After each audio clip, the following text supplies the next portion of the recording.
Sharon sat across from Daniel, feeling backed into a corner. She continued to deny everything, trying to defend herself. "Daniel, you know very well that I had nothing to do with this. I've only told you what I know, and I can't help you any further." Daniel frowned, feeling the tension in the air. "Sharon, you have to understand that this affects not only you, but also the whole family. You need to tell the truth." But Sharon still refused to admit anything. She believed that she had nothing to do with it and that everything she told the police was based on what she had witnessed. This deeply frustrated Daniel. Meanwhile, Phyllis continued her campaign. She was determined not to let Daniel be held accountable for something he had not done. She contacted Danny Romolotti, Daniel's father, to seek help. Danny video called Daniel, trying to comfort and encourage him. "Daniel, you know that the evidence against you is false. The police can come knocking at any time, but we will fight to find the truth." Daniel nodded, but his heart was still filled with uncertainty. He knew that everything was against him, but Phyllis and Danny's determination helped him maintain his belief that justice would be served. Phyllis did not stop at pushing Daniel to confront Sharon. She decided to use stealth tactics to discover the truth. Phyllis secretly followed Sharon, trying to find any clues that could help her turn the tables. She was willing to use any strategy, no matter how shady or dangerous, to protect her son. And then, in a tense situation, Phyllis unexpectedly encountered Sharon. She could not hold back any longer and decided to attack head-on. "Sharon, do you think you can hide forever? I will find out the truth, and when that happens, you will pay the price." Sharon, still calm in the face of Phyllis's threat, only responded with a cold look. "I don't know what you're talking about, Phyllis. But if you think you can overthrow me, you should think again." The battle between Phyllis and Sharon is getting more and more intense, and no one knows how it will end. Phyllis is determined to find evidence to clear Daniel's name, while Sharon still denies any involvement. This fight is not only about the law, but also about pride, truth, and justice. The mysteries surrounding Heather's death and Sharon's true role are still waiting to be exposed, and all involved will have to face unforeseen consequences. Next, Nate Hastings just walked out of the conference room with a troubled mind. He had just received news that Victor Newman had fired Audra Charles from Glissade, a move that had left him reeling. Audra was not someone to be trifled with, and Nate knew that well. But Glissade, or any company Audra had ever run, held special meaning for her. Work was about more than money or power, it was where she exercised her independence, intellect, and strong management instincts. Nate, who had a complicated relationship with Audra, felt compelled to step in and help her during this difficult time.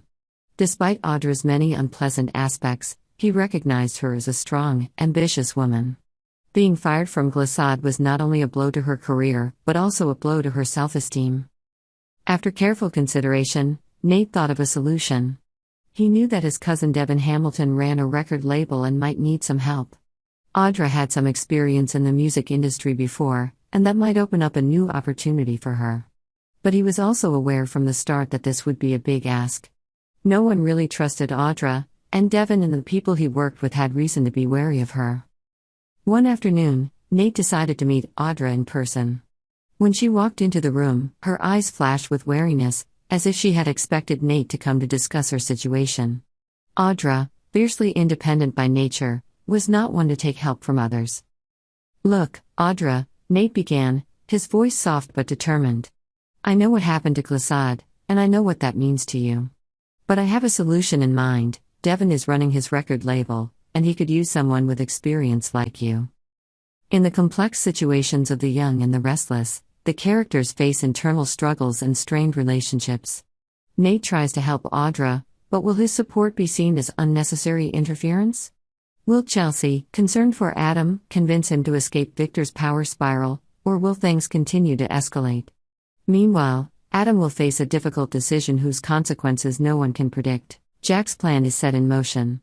Kyle will return to Glissade as a spy, quietly destroying the foundations that Victor has built.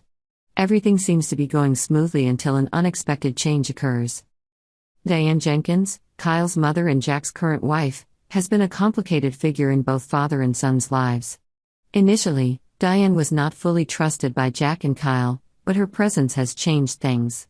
Whether Jack and Diane's marriage was real or just part of their overall strategy, Diane cannot remain co-CEO forever. This leaves a void, and Kyle is the perfect candidate to fill it. Diane, despite her past disagreements with Kyle, now realizes that he deserves the position. She convinces Jack that, instead of teaching Kyle a lesson by playing with his emotions, they should unite to make the Abbott family stronger. Jack, after some hesitation, finally agrees. Although the original plan was a bit sneaky, Jack and Diane now really want Kyle to become co-CEO of Jabot, running the company with them and protecting the family legacy. Thus, what was originally a plan to teach Kyle a lesson turns into a path to true reconciliation. The Abbott family finally finds peace as Kyle returns to his father, rebuilds Jabot together and protects it from Victor Newman's machinations. Meanwhile, Glissade is destroyed from within by the man Victor trusted most, Kyle Abbott. The story ends with the Abbott family united, as Jack, Kyle and Diane face the future together, ready to protect what is theirs and face the challenges ahead.